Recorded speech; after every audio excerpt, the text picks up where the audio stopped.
Welcome to AB tutorial.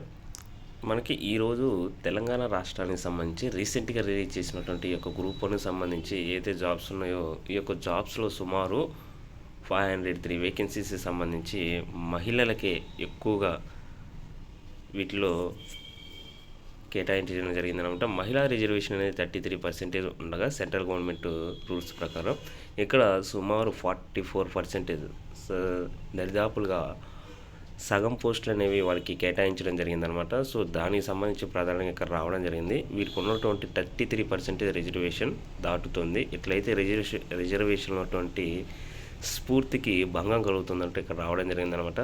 So Telangana రాష్ట్రం ఏర్పడిన తర్వాత మొదటిసారిగా ఇచ్చారనమాట ఈ యొక్క గ్రూప్ 1కి సంబంధించి 503 వేకెన్సీస్కి సంబంధించి.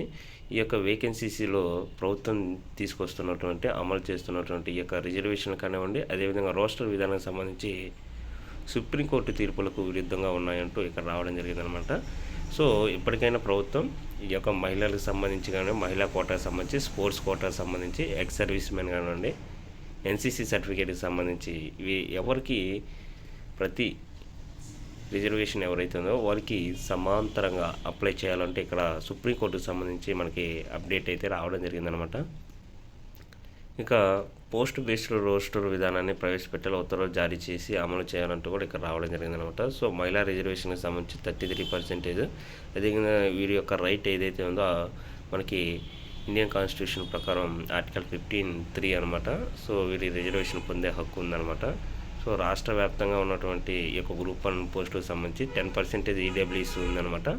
వీటిలో 43 వేకెన్సీస్ వస్తే వాటిలో 10% రిజర్వేషన్ కలిగిన బీసీబీ అభ్యర్థులకు 31 వేకెన్సీస్ వచ్చినమాట. 7% రిజర్వేషన్ ఉన్న బీసీడీ అభ్యర్థులకు 21 వేకెన్సీస్ మాత్రమే కేటాయించారు. ఫలితంగా ఓవరాల్గా బీసీ రిజర్వేషన్లు తగ్గాయన్నమాట. దీనివల్ల ఈ యొక్క ఇంప్లిమెంటేషన్ అనేది చాలా వ్యత్యాసం అనేది కనపడుతుందంటే ఇక్కడ రావడం జరిగింది. ఇక అదేవిధంగా మనకి ఎగ్జాంపుల్ ప్రభుత్వం 25 పోస్టులను భర్తీ చేయాలనుకుంటే పోస్ట్ బేస్డ్ విధానంలో జనరల్ అభ్యర్థులకు 12 వేకెన్సీస్, బీసీఏకు 2, బీసీబీకి 2, బీసీడీకి 1, ఎస్సీ 3, ఎస్టీ 1, ఈడబ్ల్యూఎస్ వారికి 2 వేకెన్సీస్ వస్తారంటే ఈ విధానంలో వందల సంఖ్యలో పోస్టులను భర్తీ చేసిన ఎవరికి దక్కాల్సిన పోస్టులు ఒకటో వాళ్ళకే దక్కుతుంది. అంటే ఒక ఎగ్జాంపుల్ అనమాట. 25 వేకెన్సీస్కి సంబంధించి ఇక్కడ బేస్ చేసుకుంటే ఈ విధంగా వస్తున్నాయి. సగం పోస్టు జనరల్ కోటాకపోతే ఇంకా సగం పోస్టు రిజర్వేషన్ ప్రకారం ఏ విధంగా తీస్తున్నారు అనేది ఇక్కడ రావడం జరిగింది. కానీ ఇక్కడ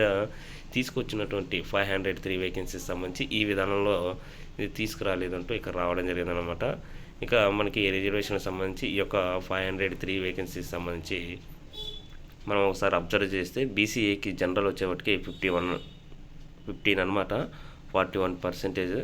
బీసీఏ ఉమెన్ వచ్చేవాటికి 22, 59% వచ్చింది ఇక్కడ.